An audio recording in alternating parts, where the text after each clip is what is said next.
The biggest finding that we found is that if you find a customer that is willing to sign up for a subscription, it is exponentially easier to get them to sign up for other subscriptions. So as a subscription box company, we started advertising and found that people that were signed up for Netflix or streaming channels on subscriptions, those were the people, which was awesome because, we knew who they were, but also was a challenge because you're like, oh my gosh, we are fighting for dollars from Netflix, from those other companies. But if you can kind of remind yourself that, hey, I found these customers that will buy subscription, and maybe they don't want 8, 9 months of a Bulu box, but I can get them in 3 years to get a multivitamin shipped on repeat to them. That was the core kind of insight, is subscription buyers will buy up to 3 to 5 different monthly subscriptions. And that was a core takeaway and something that we talked to a lot of our partners about. Welcome to Parcel Perspectives, the podcast dedicated to small parcel shippers. I'm Glenn Gooding, and each episode, we dive into insights, best practices, and strategies to help you navigate this complex, costly market. Hello, everyone. Appreciate you coming back to listen to another episode of Parcel Perspectives. I'm Glenn Gooding, president at iDrive Logistics. I'm excited about this one. I've got a very interesting guest here with me, Paul Jarrett, owner and CEO of Bulu. Today, we really want to take a deep dive into the subscription box industry and frankly, kind of take the box out of that as well and talk about subscription a little bit and what that's doing to the future of e-commerce and e-commerce strategies. So Paul's going to share his journey, his learnings, what his company does to add value in that space. I'm excited to have some active dialogue on that front. As usual, I promise we're going to leave you and close out with 1 to 3 specific takeaways for you, nuggets, if you will, to help you better align your brand in the marketplace. And I just want to take this quick opportunity to welcome Paul. Paul, welcome. Appreciate it. Glenn, thank you so much for having me on. Excited to be speaking with a fellow giant we just found out. So, this is going to be fun, man. Ready for it. Thanks for having me on. Yeah. And so for the listeners, if they're wondering what that inside humor is about, we discovered we're both have the same dimensions. We're both 6'5", and we both rock a size 16 shoe. So it's the Ogre podcast. Yes. Yeah. It's this will be Shrek 3 or whatever we want to call it. Right? There you go. And not a problem. But really to get things kicked off here, subscription boxes really have kind of taken the world by storm a few years ago. I think from my perspective, at least, and you correct me where I'm wrong, it's kind of started out as a fun novelty from anything from fishing lures to, spices and cooking and coffee and you name it. I would say that, personalized product offerings, if you will, which are really cool and have a lot of hooks. I think behind the scenes, the industry is constantly evolving. I think you're doing a lot of that yourself. And I'm just really excited to hear with you as the CEO and co-founder of Bulu on what you've learned, what you've done. I think for the listener, I think it's important to know that he brings a solid resume of success behind him on this front. He's helped brands like Disney, L'Oreal, and GNC bring their subscription services to life. And we're going to be diving into how that industry has grown, the technologies driving its transformation, and where it's headed. So, Paul, welcome. Thank you so much. Why don't we start at the beginning, Paul? It's always a good idea. Yeah. Can you kind of share the story of how Bulu began, how it evolved? Sure. Well, I started off my career actually in the advertising marketing world. And my co-founder, who I happen to be married to, Stephanie, we worked in New York City, San Francisco, kind of you name it. And we got really tired of making other people a lot of money. So we at one point thought that we were going to start our own advertising agency or marketing firm, but we just really wanted to work in a world that was, tangible and physical. And, you could go to a client and it wasn't some sort of idea, but it was actual results to hand over to clients. And so one day she talked me into running a half marathon, which, 6'5", not built for him. I also did a full marathon, a couple of them, but just, where I come from in my world, like running is punishment. So, well, I was going to say, with a man of your dimensions, I'm duly impressed, number one. And number two, I would expect you to be in a walker by now if you continue to do it. I just had foot surgery. So also there were plenty of like 80-year-old grannies that were just flying by me when we were running the San Francisco. I remember that was one of the most humbling things is, literally these like 70-year-old, 80-year-old women just flying right by me and men. So, but during that race, we had a lot of time to talk and we're kind of going back and forth. And, this was kind of like the warm up to some bigger races. But at the end of it, we're living in San Francisco and we receive all these samples of stuff. And being from Nebraska and in a trailer park, like you hand me a free gallon of milk, I'm going to walk off with as many as I can. And they're giving us free shoes and samples. And as we were walking home, I was like, this is crazy. We got bags and bags of samples and nobody asked us for our email. Nobody asked, anything. I think somebody wrote down the type of shoes I was wearing, but we got home and we kind of joked that it was one of the first times that I was laid up for a couple of days, just recuperating and had time to think, right? But the original concept was, can we put samples out there for vitamins and supplements? Because that was like my background. And can we get marketing information back for people?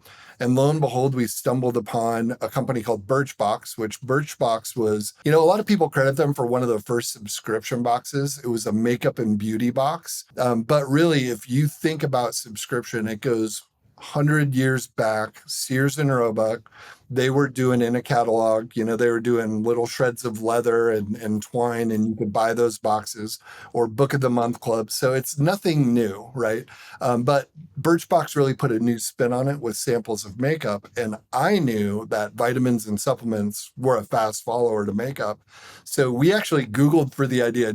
How many times do you have an idea and you Google it and you're like, son of a gun, there's like 8 people doing it. Well, imagine having an idea that you kind of are 80% or more sure, like this could work because, I know the industry and I know the background, and it wasn't there. And I remember I kept thinking I was spelling vitamins or supplements wrong, but I was like, oh my gosh, this doesn't exist. We need to sprint and do this thing. And so it was pretty much, I think the day after the race, we started off, I think we call it Superbox or something like that. But we just started kind of piecing together the website, kind of going to GNC, just trying to figure out like, how could this work? The net, the idea was 5 vitamins and supplements, 4 to 5 premium vitamin supplement samples. People pay $10 a month. They buy that from us, and then they could come back to our website and buy full size. And we raised about $5 million in venture capital on that idea, grew the company. As we went to raise more capital, it wasn't there. We were the 6th subscription box or sample box, we were called back in the day, when we started, and it cost about $1 to acquire a customer online. Lo and behold, a couple years later, there was over 14,000 different subscription boxes, and the customer acquisition cost went through the roof. Investors weren't really interested in that time because there was no $1 billion Dollar Shave Club buyout. There were none of those had happened yet. So we were kind of stuck between this rock and a hard place. But finally, I started just answering some of these emails where I would see I got some bad advice from investors to not talk to the big brands unless they said they want to buy us. But I wouldn't recommend that. I would say if a big brand contacts you, you might want to reply back and say, what do you want, GNC? And, what do you want? But really, big brands started contacting us because they could not figure out how we were doing subscription at the time. And the reality is we were one of the first users on Shopify. We were working directly with the CEO of Shopify to do subscription, where he is essentially telling us how to hack it. So I'll forever remember, Toby in customer service, finding out it was actually Toby, not thinking it was that big of a deal. But now, Toby did a little bit better than we did. Should have listened to him. He said, you should just do a subscription payment app. But we didn't pay attention to him, and we went and started doing these boxes for some bigger brands. So we started doing it for GNC, their membership program. We started doing it for Disney, you name it. We're working with these multi-billion-dollar brands. And as the pandemic hit, we decided to expand our services, and we started really focusing on the store, pack, ship, the logistics for kitting, bundling, subscription, and not just doing it via e-commerce, but doing it the way that we learned to do at Disney, like selling subscription within a theme park and having the rest of them waiting at home. So what we say is we help brands ship like a major brand, right? We've taken all those learnings from doing turnkey subscription box for big brands. And now we're really hyper focused on subscription, kitting, bundling for brands of all sizes. And pumped to say that we acquired the company in October of 2023. Kind of had a freak out moment, after 10 years of being venture capital funded. And then all of a sudden we're off eating on our own. But we've gone from about 12 clients to 75 by offering the service to everybody, not just the big brands. So it's been a pretty wild 2024. Fun, busy 2024. Oh, that's fantastic news. That's great. So interesting how things have kind of evolved. Absolutely. You'd mentioned, a lot of learnings through that, and I don't want to dust over my next thought. And I just wondered, in addition to that fascinating story of kind of your evolution and where you're at today, were there any other real challenges that you and your wife faced kind of in the early days of launching? Yeah. I mean, we were the quintessential, ran out of cash plenty of times. Those HR problems with people that you never see coming, you don't dare tell anybody else. And I would say the industry changing of, just the amount of subscription boxes that came, and it was almost a dirty word at one point in time. And then I think the pandemic, I mean, that really flipped us on our head, because I'll tell you what, big brands in a challenging time, it doesn't matter what your contract is. They got the lawyers, and if they say they're not going to pay you, like, they're not going to pay you, and you gotta figure it out, right? So I'd say the biggest challenge that we probably encountered was during the pandemic, when we were actually growing and had a couple of companies that wanted to acquire us. And pretty much overnight, a lot of the big brands that we're working with paused their programs, or they just said, you got to wait until we can pay you, because we've cut everybody in the finance department and we don't even know how to pay you yet. Our investors, I would say, respectfully, had a different idea of, what we should do with the company. And, it was a 2-year negotiation for my wife and I to acquire the company. And that's just something that we never thought that we would be in. But I'll tell you what, it was a happy, entrepreneur, founder friendly acquisition. we fought like heck, and it worked out. But I would say, out of all the challenges, the one thing that I always share with people is, underneath the level of all those challenges, the one thing that we've always done is we've ran a straight business, and we've always tried to sniff out difficult problems to solve for people and to essentially make money off of. So even though we were dealing with the pandemic, and we were dealing with big brands halting and pausing programs, and investors kind of coming for blood, right? I'll just say that. We were able to kind of like set that aside and say, what problem do we really solve here? What can we solve, and for whom? And really that like epiphany moment of, oh my gosh, we can, we don't have to work with 12 multi-billion-dollar brands. We can work with 1,200 small brands and help them ship like those big brands. And so I always encourage everybody, of it almost is like in the midst of the most chaos are these moments of clarity of like, oh, here's the real problem. Like, I think the problem is with the investors, or the problem is with the big, that's not the actual problem. The problem is we're not solving something difficult enough for people to pay attention to. And that always seems to make the problems go, your internal problems go away. Sales solves all, right? So. Yeah, for sure. For sure. And you solved the problem of client concentration, didn't you? Exactly. Yeah. You'd mentioned when you first started, you were really one of the first entries into this market. And then, if I heard right, 2 years later, 3 years later, over 14,000 competitors. So outside of the fact that it got incredibly crowded, the space did very quickly. How's it changed since its inception? How's it evolved as an industry? Yeah. Well, I think that so many times we use the word subscription box, and it's kind of a marketing term. But if you really look at the mechanics of it, it's just multiple varied items going together and shipping on a repeatable basis. It might be monthly, it might be quarterly, or, yearly, right?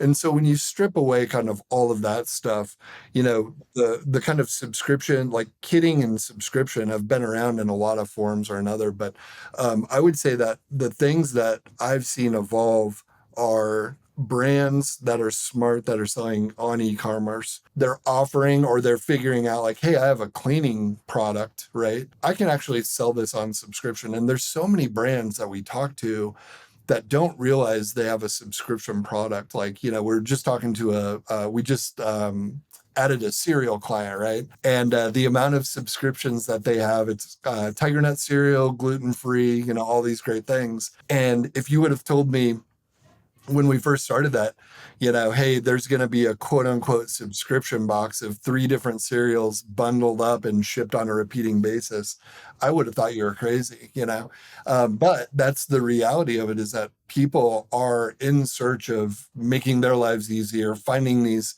customized solutions. And it doesn't really matter what the product is if the mechanics of it make sense. Kind of like the equivalent of Chewy for your kids, right? With cereal. Yeah, absolutely. Yeah. Yep. Interesting.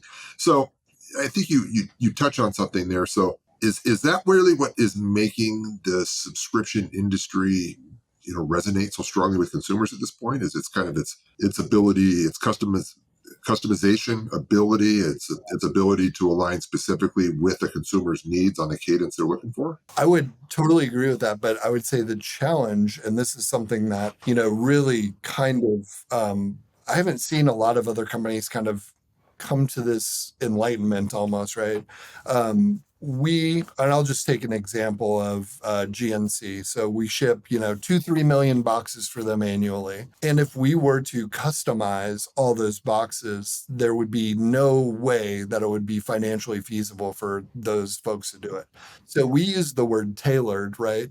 And tailored means we're doing 60 different variations of the GNC box that we're shipping 2 or 3 million for, right? Annual. And that is something where, you have male, let's say we have a 30-year-old male that prefers chocolate. We take that data, we look at it, we go to GNC's inventory, and we make sure that we can give as much chocolate flavor. Or sometimes we make sure we don't do chocolate because we want people to explore new flavors, right?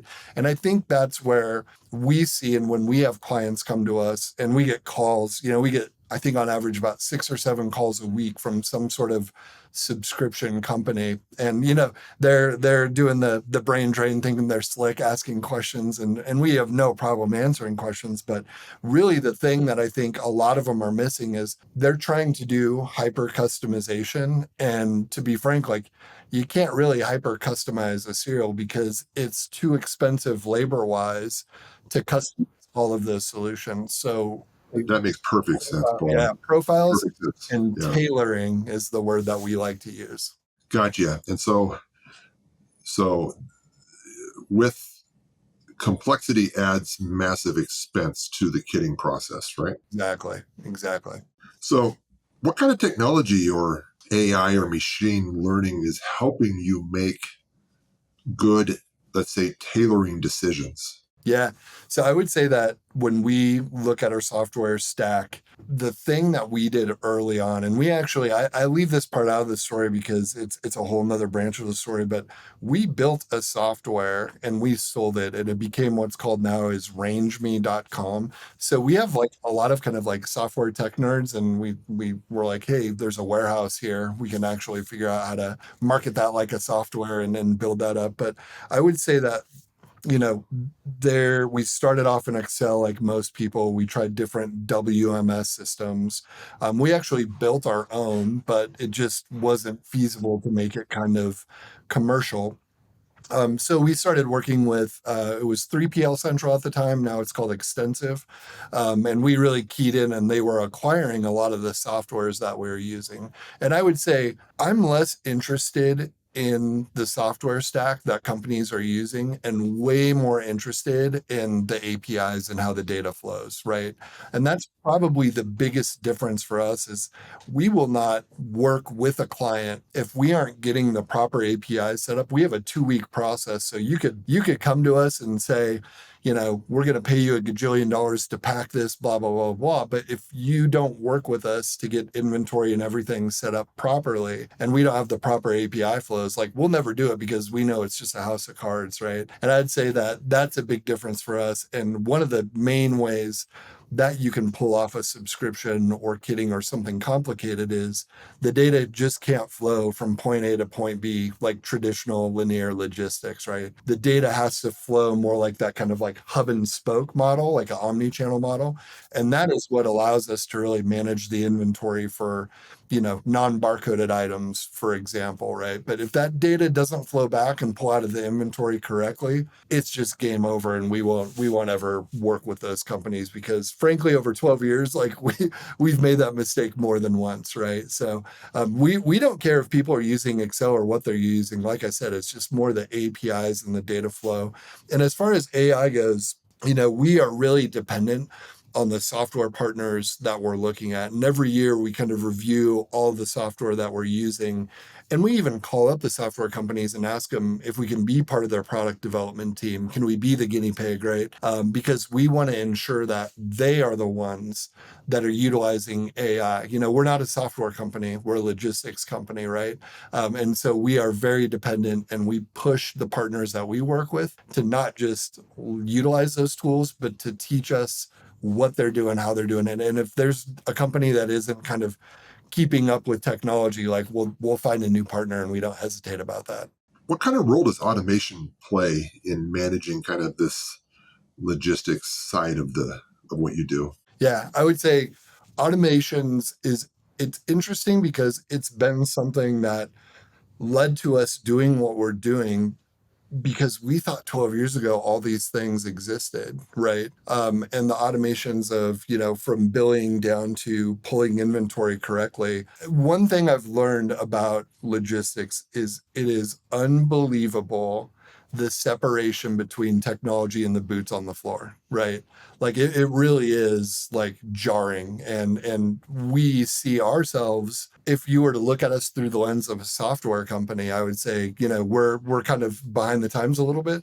But if you're to look at us like a logistics company in our industry, we're probably light years ahead. So our expectation has always been automations and things are built in place, right? And I would say the biggest thing about automation is you need to ensure that you manage it properly and you have a systems of checks and balances in, because you get one, automation or something off and you pull something, out of inventory a bazillion times over.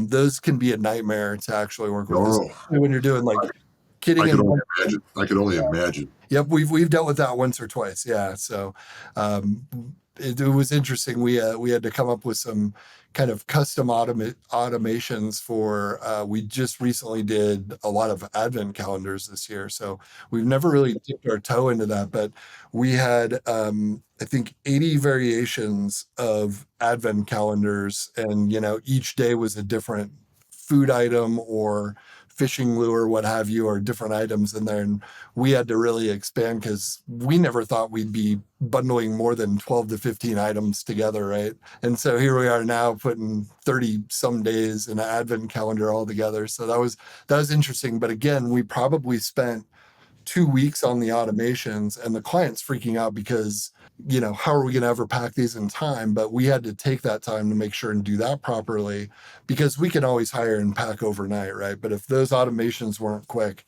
and done correctly, that would have been a nightmare. It almost was, but we got it done. That sounds like an awesome project. So one thing that caught me, that made me grin a little bit, Paul, you kind of mentioned, if you were viewed through the lens of the tech field, I think you said that you'd be viewed as behind the times, but if you view it from the supply chain or logistics side, you guys are cutting edge, which kind of makes me chuckle a little bit, which is a very polite way of saying the supply chain world is still very fragmented and messed up, huh? It is, it is hard to even explain to people outside of the industry, and it's hard to explain to people inside the industry. But just the fact that like a bill of lading exists, right? Like you're like, what is this? This should be all blockchain, and I think ultimately someday if we can grow the company to reach our goals, that is one thing that I want to explore 5 years down the road if somebody hasn't fixed it yet. Like this whole industry should just be blockchain from raw material, pulling it out of the ground to the doorstep. So hopefully somebody else is figuring it out, because that's probably not something you want me doing, but I'm not shy down the road to try to solve for that. Yeah, yeah, it's very, very interesting. Yeah, I'm wondering, Paul, from kind of a look ahead perspective, where do you see the future of this kitting slash tailored kitting subscription e-commerce thing you're doing as a whole moving? Where do you see it going? Yeah, I see subscription as being almost ingrained in what most people are doing. And I see omni-channel kitting. What's crazy is how much work we get from companies that can't bundle things together and kind of put them in on retail shelves, right? So I see a lot of companies adding more and more subscription. I see a lot of companies doing more omni-channel fulfillment. But I'd say even if you step back and look at the industry, the things that like I think about are AI is just going to be part of everything, right? I also think and see sustainability. That's more and more what our clients talk about, what they ask us about, and these things all apply to subscription boxes. And then I think actually like a lot of almost like micro fulfillment, right? Like where are places that we can put not just subscription boxes, but any fulfillment, right? Especially in urban areas, and get that 1 to 2 day shipping. So I'm constantly kind of doing my homework on AI sustainability, and also just like micro fulfillment and what that looks like. Because the reality is people do. I mean, how mind blowing is it if you order something and it is on your porch that same day, right? And that's what people want. And so how do you pull that off for subscription and e-commerce, something that I believe everybody should have as part of their portfolio and a revenue channel? Interesting. So, how does subscription play with retention, client retention? Great question. Great question. We see one of the challenges that we had early on with Bulu Box was retention, right? And so we kind of there is a forgive me if you or the viewers are familiar, but there's a customer when it comes to subscription, there's a standard formula that you want to use, and it's called the customer acquisition CAC to LTV payback ratio. So what is your customer acquisition cost? What is the lifetime value, and how quickly do you make that back? Now you can do that profit, revenue, it doesn't really matter as long as you have the formula and it's something you're tracking. But I think Salesforce, for example, like their customer acquisition cost is something like $5,000, but their lifetime value is like 6 times greater than that, and they pay it off within like a year, right? And if you can Great get that, model.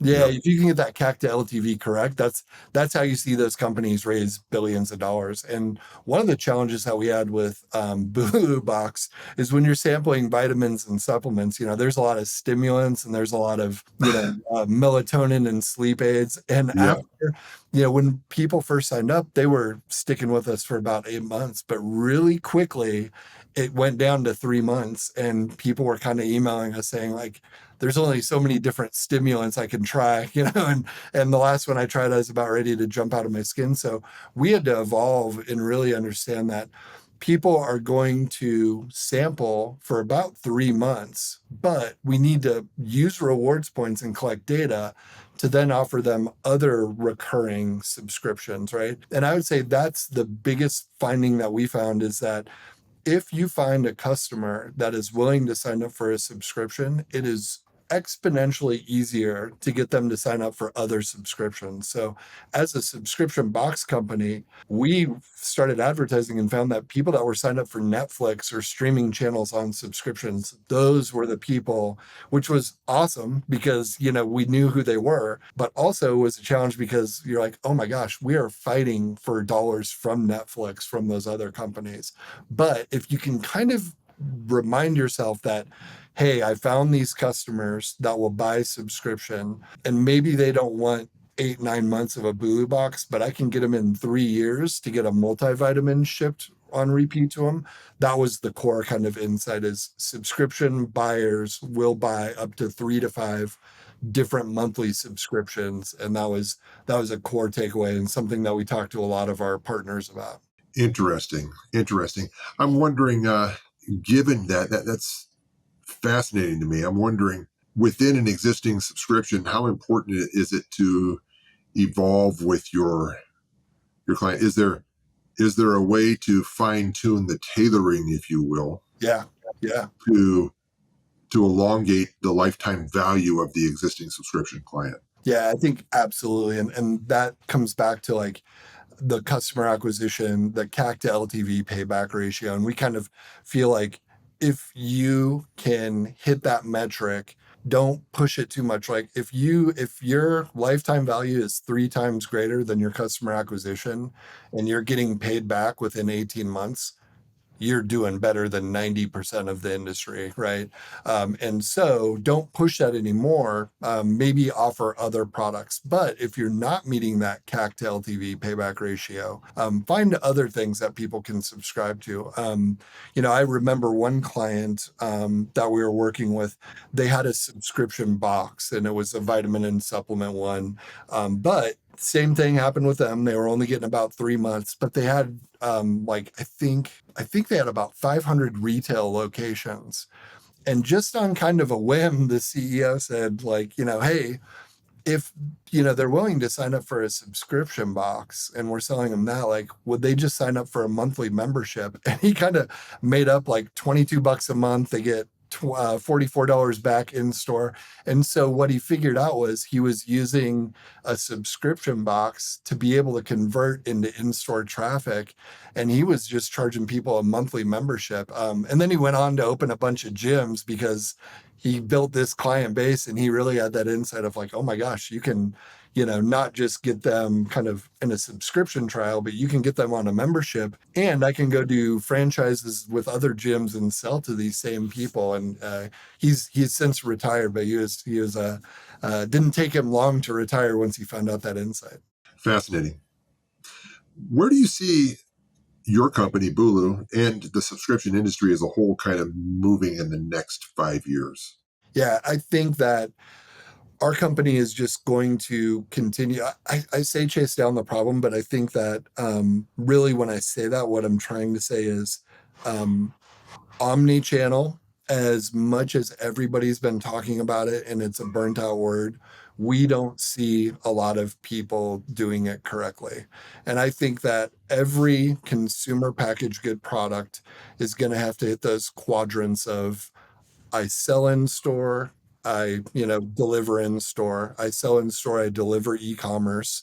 I sell e-commerce, but I deliver in store. I sell e-commerce, I ship directly to homes. And I think that quadrant is it still needs a lot of technology behind it. It still needs a lot of labor, and people need to figure that out. And then when you layer any sort of complication of subscription or putting multiple items together, I still think that is the way to go. I mean, we're one of the few people offering omni-channel fulfillment for a kit or a bundle or a subscription. And I'm kind of, I want to give it away, but I'm kind of looking around going like, are you kidding me? Like nobody else. But I understand why it's challenging, because a lot of the software isn't there yet.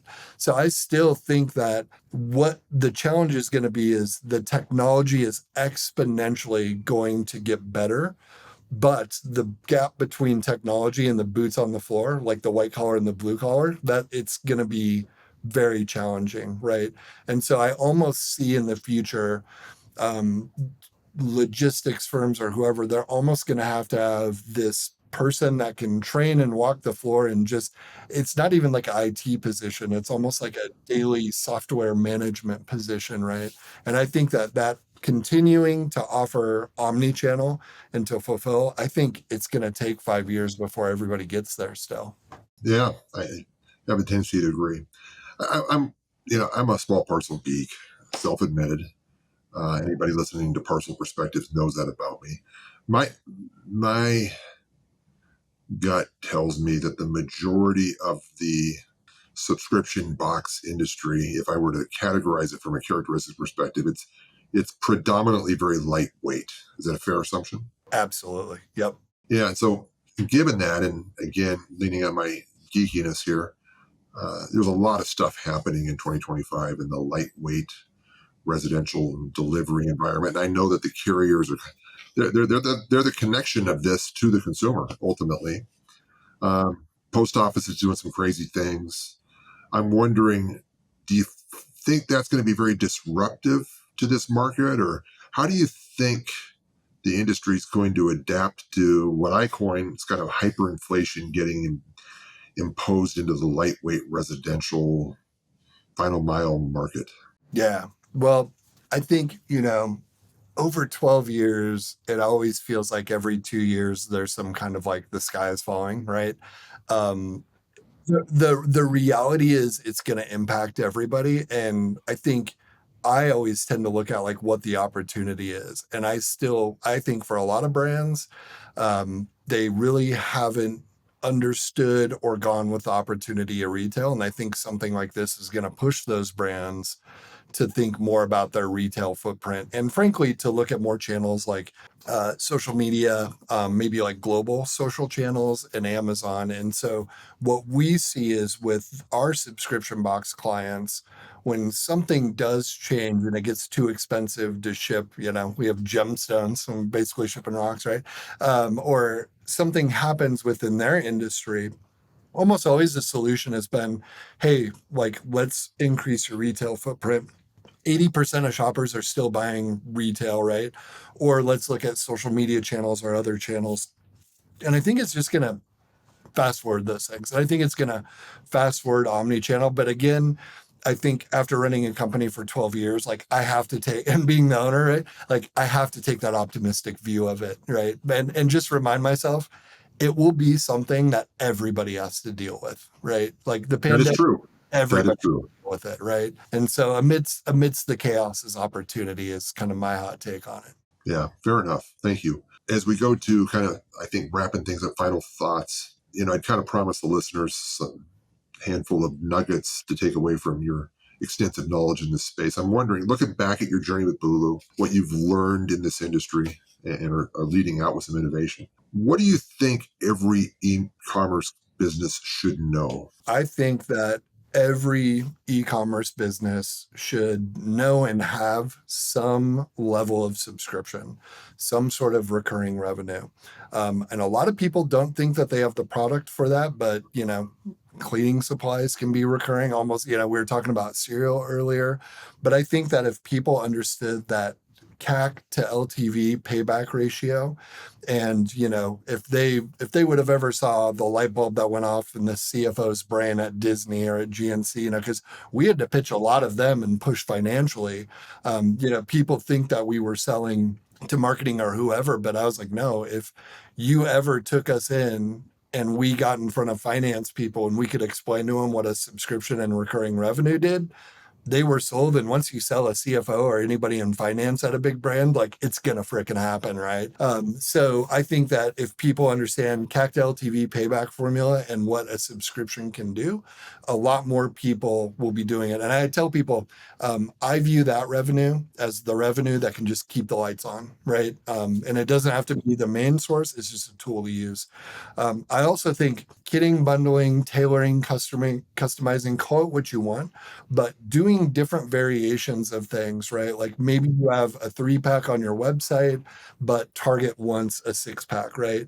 And I think the ability, that's another place where we've seen a lot of our clients over the years just perform incredibly well. I mean, some of them even just would do mystery boxes of excess inventory or stuff that's going to expire. And it's just that idea of like different kits, different bundles, adding stuff to, buy this, get a t-shirt. We just said free gift with, purchase is like the new thing that e-commerce stole from magazines. So I think that's a big one too. So subscription and the ability to do kits and bundles, right? And then I think ultimately to do those things, you really need to look at your software systems and the companies that you're working with, because so many times we've worked with companies and they'll do the brand drain, they'll get information from us and they'll go back to their kind of 3PL or their fulfillment company.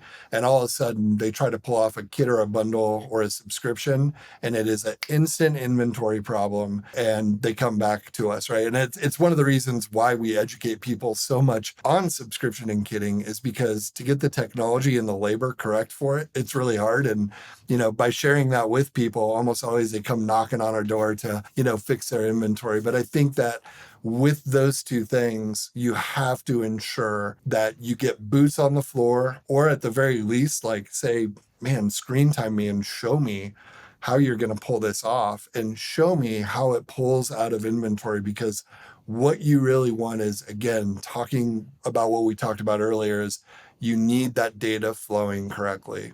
If you do subscriptions, whether it's going out or whether it's coming back in as a return, you need to manage your inventory. And subscription is ruthless. It is relentless.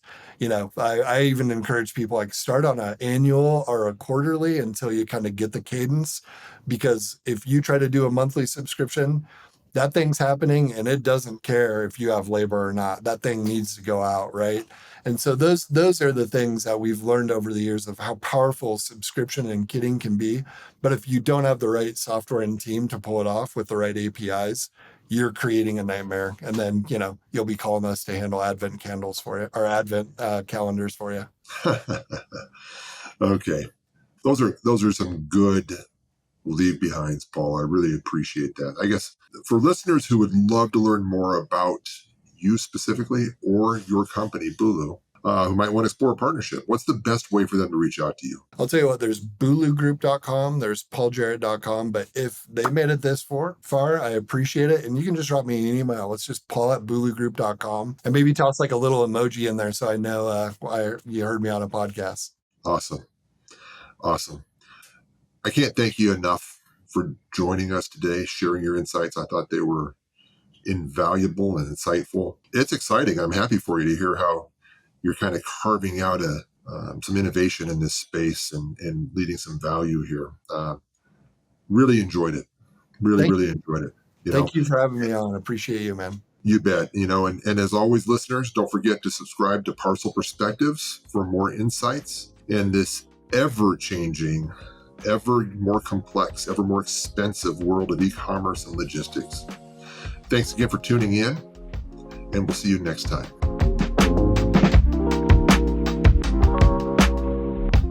Thanks for listening to Parcel Perspectives, hosted by me, Glenn Gooding. I've been in the small parcel space for 37 years, starting with a deep and broad background working for one of the major carriers as an operator and industrial engineer, later managing pricing at the highest level for the largest, most complex shippers in the world. Since then, I've been a national thought leader and worked to help drive strategy for clients from Fortune 50 companies to startup e-commerce businesses, helping them more competitively align in this complex and expensive market. If you enjoyed the show, please subscribe and share with friends. Join us next time for more expert advice and strategies to stay ahead of the shipping game.